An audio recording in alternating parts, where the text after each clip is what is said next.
The cage in the corner. The junkyard was loud, hot, and full of smoke.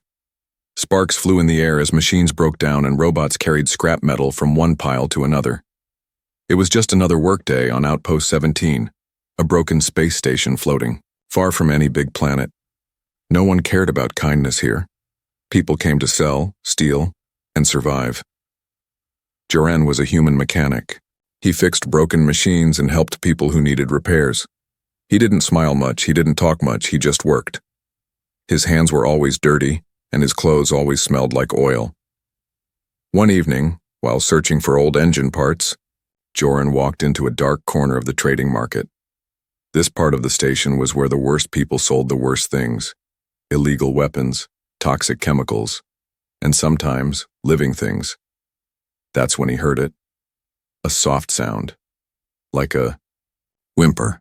Like a child trying not to cry. Joran stopped walking. He looked around. Broken lights flickered above. The smell was awful. Then he saw it.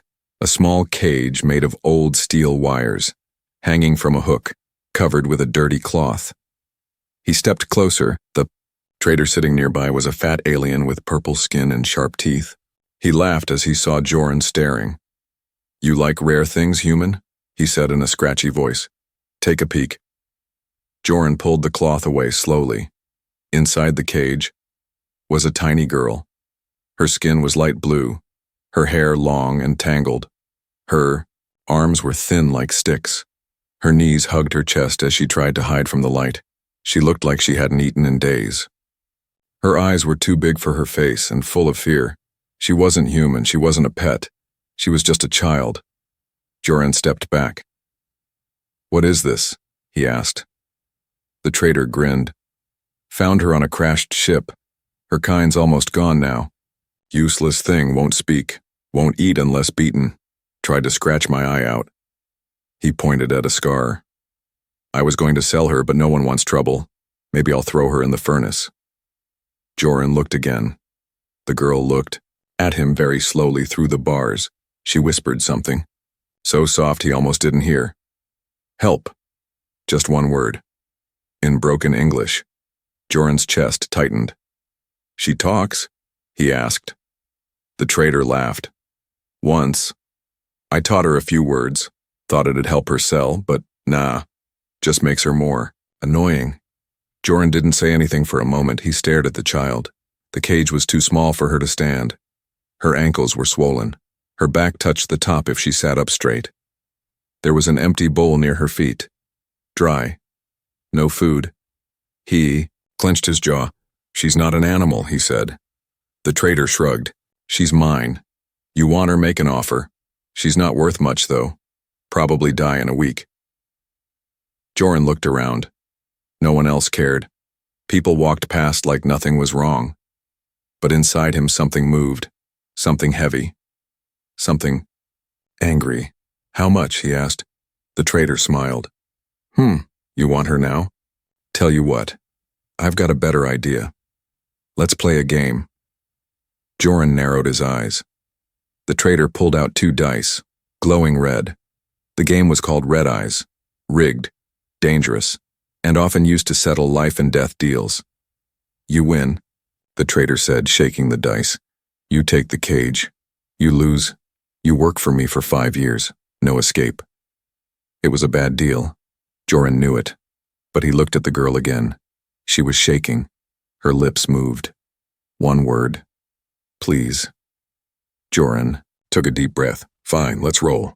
The dice hit the table. They bounced once, twice, then stopped.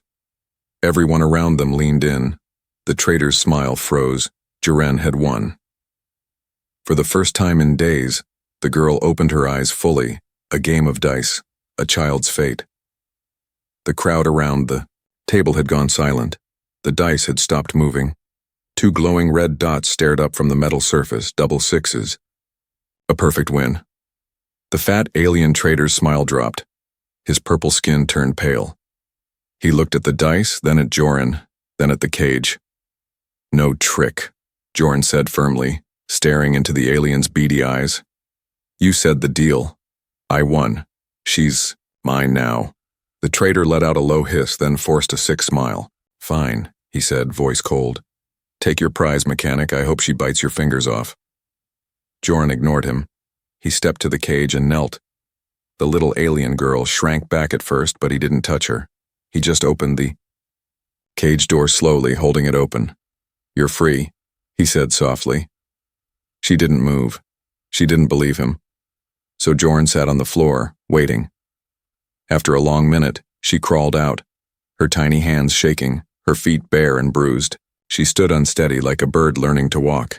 She stared at him with big glowing eyes. "What's your name?" he asked. She just blinked. "I'm Joran."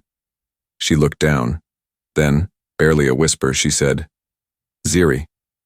"Ziri," he repeated, with a nod. "All right, let's get you out of here." As Joran carried Ziri through the market, people stared. Some laughed, others whispered. But no one stopped him. She clung to his dirty coat, her fingers tight on the fabric. Her whole body trembled with each step. Joran walked quickly, back toward his workshop in the junkyard sector. The walk wasn't long, but for Ziri, every sound felt like danger, every door like a trap. When they reached Joran's metal shop, he gently pushed the door open. It was messy, tools everywhere, broken machines, half-finished projects. But it was warm. It smelled like grease and old coffee. It was the first place in her life that didn't smell like fear. He set her down on a soft pile of blankets. She flinched. "It's okay," he said. "You're safe here." She still didn't relax. He walked to a cabinet and grabbed a protein bar. "Here," he offered. She took it with both hands and ate like a wild thing, fast, messy, scared someone might take it away. Joran didn't say a word. He just let her eat. Later that night, the station lights dimmed as night cycle began. Joran made a small bed in the corner, real sheets, a pillow, and a blanket. He watched as Ziri crawled under the bed instead, not on it. Under. She curled up like she was still in a cage. Joran sat nearby, trying to repair a broken drone, but his eyes kept drifting to the bed. She didn't make a sound, not even a cry, just stared at the wall, unmoving. He didn't force her to come out. He just whispered, "You don't have to hide here." Joran didn't sleep well. At some point in the middle of the night, he heard a noise. He sat up. Ziri was out from under the bed now, standing in the corner. She held the blanket like it was treasure. Her eyes met his. "Warm," she said, barely audible. Then she sat on the edge of the bed. That was enough. But not everyone had forgotten about her. Back at the market, the fat alien trader slammed his fist on the table. A screen blinked to life. On it was a tall figure in armor, face hidden, voice robotic. "She's not yours to lose," the voice said coldly. "Do you know who she is?" "She was a mistake," the trader shouted. "I didn't know. I thought she was just some junk blood." "She's the last blood heir of the Velnari queens," the voice replied, "and she must be brought back, alive, or barely." Back in the junkyard, Joran woke early, rubbing his eyes. To his surprise, Ziri was sitting beside the drone he'd been fixing. She held a screwdriver in both hands, trying to copy what she'd seen him do. She looked up, nervous. "Sorry," she whispered. He smiled a little. "You can help. Just don't stab yourself with that." A tiny nod. And for the first time, a very small, very faint smile appeared on her face. But far above them, on a ship orbiting the station, red lights began to flash. Target acquired. Velnari bloodline detected. Prepare for extraction. Ziri had been found. Again. She didn't know what freedom meant. Ziri had never touched a bed before. Not a soft one. Not one with a blanket that smelled like soap and metal. She sat on the edge of it, stiff and silent. Her small fingers gripping the cloth like it might disappear. Joran had placed her there gently and stepped back. "You can sleep here," he said, pointing. "It's safe." She stared at the bed like it was a trick. Back in the cage, the ground had been her bed. Cold metal. Sometimes with bugs, sometimes worse. She didn't trust soft things. Soft things disappeared. Later, that night Joran peeked in. The bed was empty. Ziri was curled on the floor beneath it, wrapped in the blanket like a shield. She didn't cry. She didn't speak. She just watched the shadows like they might bite. Joran left a small lamp near her, not too bright, just enough so she wouldn't feel swallowed by the dark. In the morning, Joran made food. He placed a warm plate on the table and waited. Ziri didn't come out. He didn't shout, didn't demand. He went back to fixing a broken drone. 10 minutes. Later, tiny footsteps. She stood by the table staring at the food, then at him. He didn't look at her. Just kept working. That made her curious. She climbed into the chair and began to eat. Slowly, carefully. She kept watching him, like she was waiting for something, maybe pain. But nothing came. Later, she touched the metal tool beside him. He glanced at her. She froze. Then he nodded once. "You want to try?" She nodded back. The days passed like this. Small moments, small trust. She helped sort wires. She learned the names of tools. Sometimes she even spoke. One day she pointed to a bolt and whispered, "Spanner?" Joran smiled. "Yeah, that's right." Ziri looked down fast, like smiling back would be dangerous. But outside, the galaxy wasn't sleeping. A bounty had been placed. Wanted alive. Last bloodline of Velnari queens. Her photo appeared in dark networks, secret comms, pirate dens, warlord databases. Hunters began to move, and one in particular was already on Outpost 17.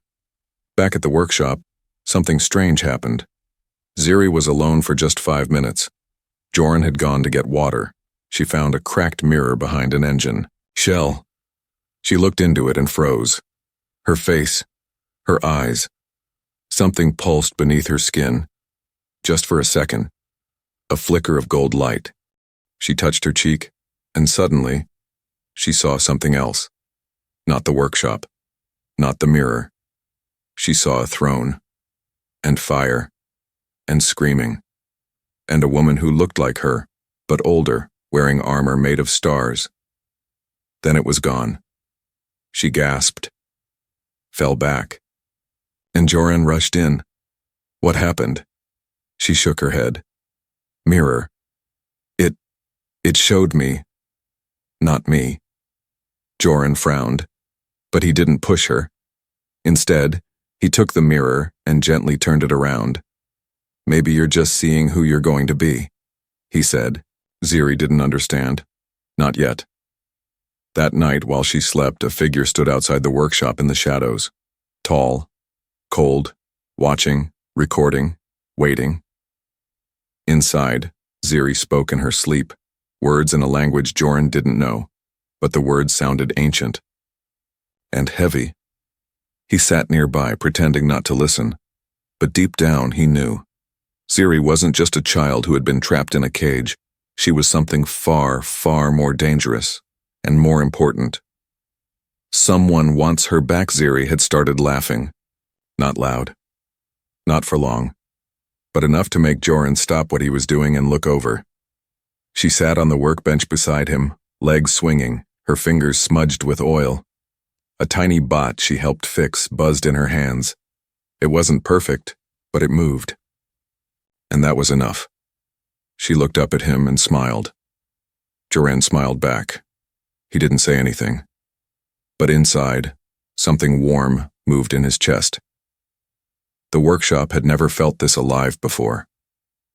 That same moment, 3 sectors away, a hunter stepped off a ship. His name was Vex. His armor was black, marked with red runes.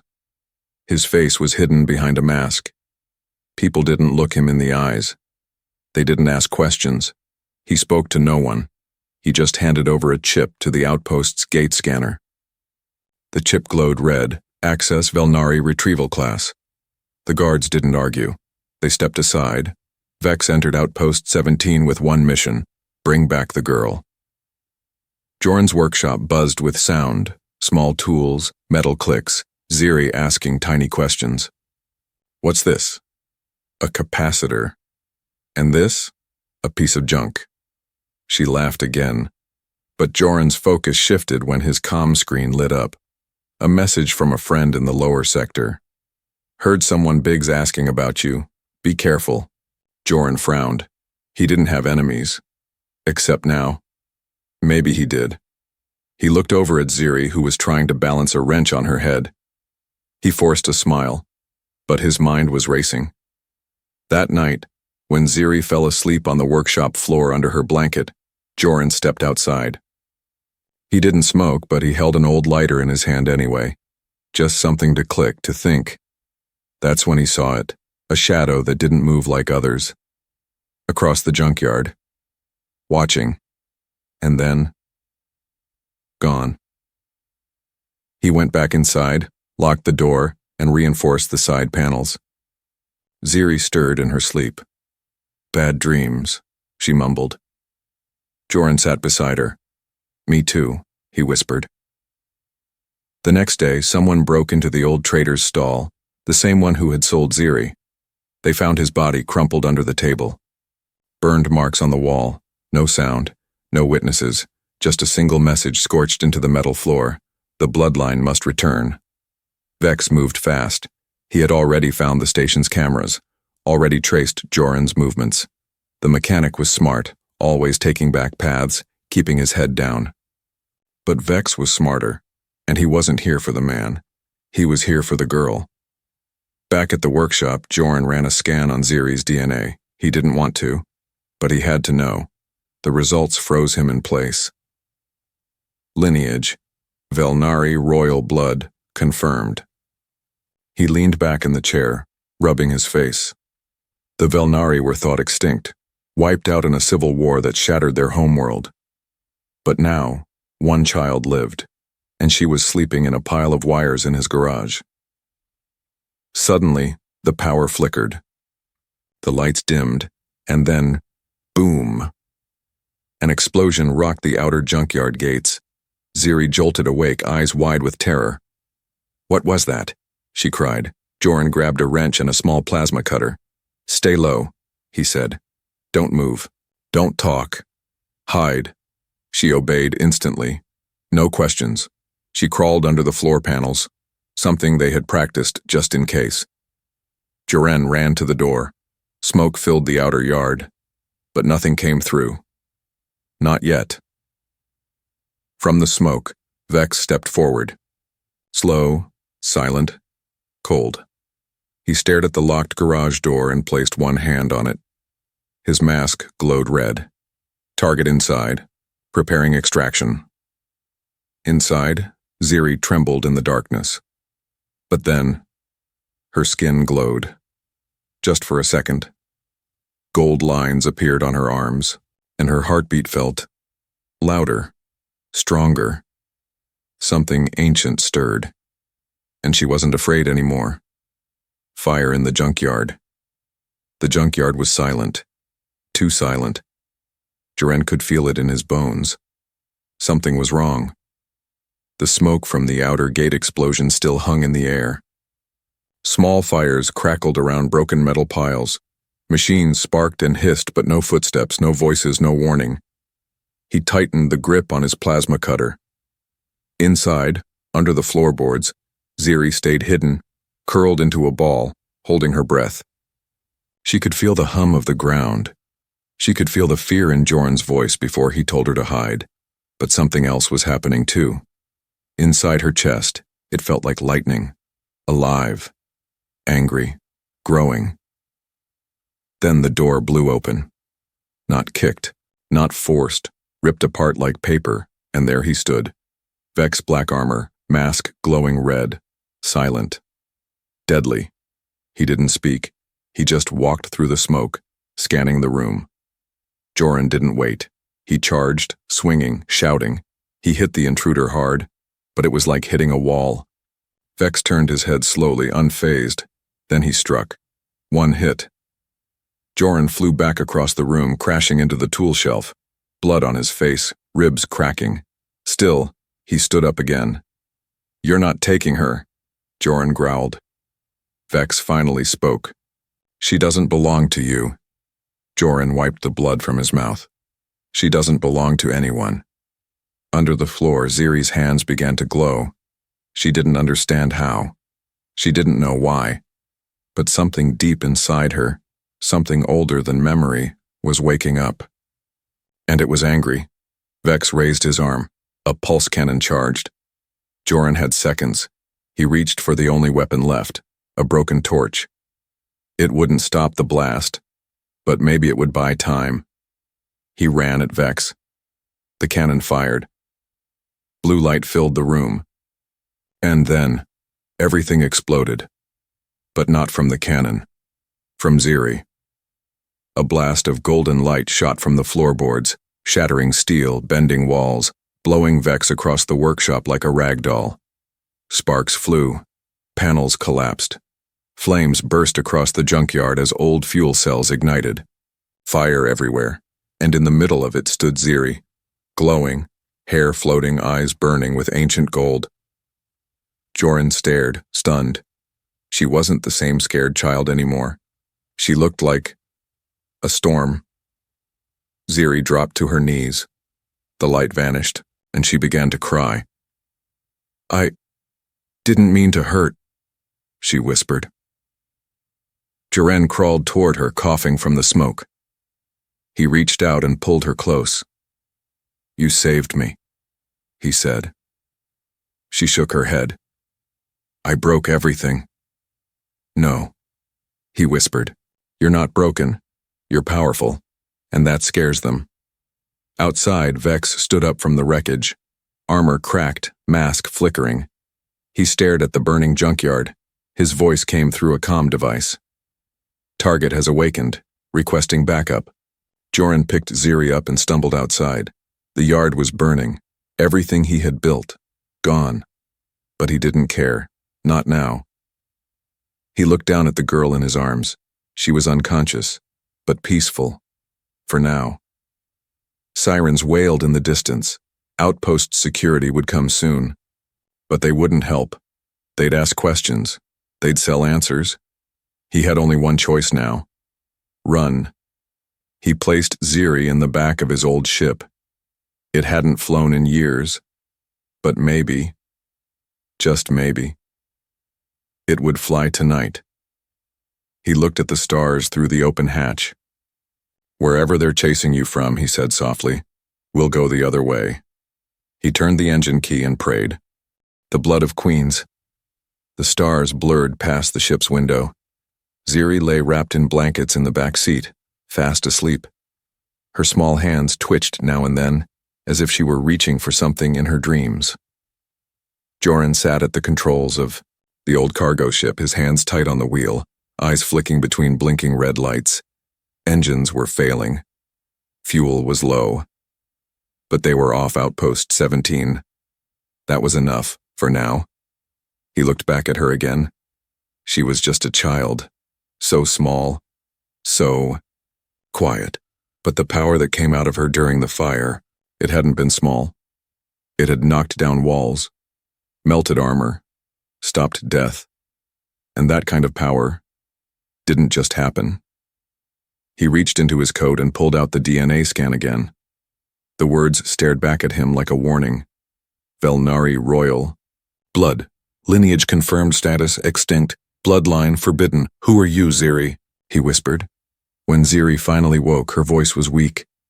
"Where are we?" "Far from the station," Joran said. "Somewhere safe. For now." She sat up slowly. Her head throbbed. Her chest felt heavy. "I did the light thing again." "Didn't I? You saved me." "I didn't mean to." Joran chuckled dryly. "Well, next time, aim away from the walls." There was a pause. Then she looked at him with worried eyes. "You're scared of me now, aren't you?" He blinked. "No. You saw what I did." "I saw what you can do," he said firmly. "That doesn't scare me, it scares them." Ziri looked down at her hands. "I don't know why it happens. I don't know what I am." So Joran told her. Everything. What the scan said. What the bounty hunters were chasing. The name Velnari. When she heard it, her body froze. Then something strange happened. She whispered a word, a name, not English, not a language Joran knew. And suddenly, her eyes glowed. The ship's lights flickered, screens blinked, and then something answered. A voice came from the speaker. Old, female, not robotic, but not alive either. Bloodline detected. Welcome, child of flame. Ziri gasped. Joran stood up. What was that? I don't know, she whispered. It felt familiar. The voice continued. If you hear this, the line still lives. You are the last, and they will come for you. But if you survive, you can rebuild. You can reclaim. Not a throne, not a crown, but the truth they buried. The ship's star map opened by itself. A new path lit up, a planet, hidden, unmapped, marked only as Velnar's Rest. Joran stared at the screen. Ziri was shaking. I don't want to be a queen, she whispered. I just want to be safe. You will be, Joran said. But first we go where this takes us. Meanwhile, in deep space, 3 ships left hyperspace, dark, sharp, silent, the hunters of the Ash Code. They had heard the beacon too, and they were moving fast. One spoke over the channel. The bloodline woke the gate. We are out of time. Back in the ship, Ziri sat beside Joran as the ship followed the new coordinates. He gave her a mug of warm broth. She held it with both hands, then softly, You said I'm not broken. You're not. But what if I break everything around me? Joran looked at her. You won't, because I'll be there to help you control it. She looked at him for a long time, then nodded. Okay, she whispered. I'll try. And outside the ship, stars turned, some watching in silence, some preparing for war, because the last Velnari was awake, and humanity was standing at her side. The gamble that changed a kingdom. The ship landed on a quiet planet that didn't appear on any maps, no cities, no ships, just wind, stone, silence. Ziri stepped out first, her boots crunching against black sand. Her heart beat fast like it knew this place even if her mind didn't. Joran followed, keeping close, one hand on his tool belt, the other ready to grab her if she stumbled. Ahead stood an old gate, built into the side of a mountain.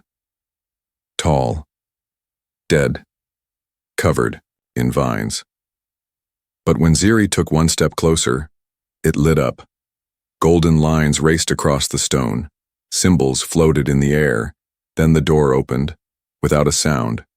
Inside was not a ruin, it was a hall of memory, walls full of light and history. Paintings moved like they were alive. Voices whispered in forgotten languages. And in the center stood a throne, not made of gold or jewels, but of stone, cracked and empty. Ziri stood still. It's real, she whispered. Joran touched the walls. This was your home once? I think so, she said softly.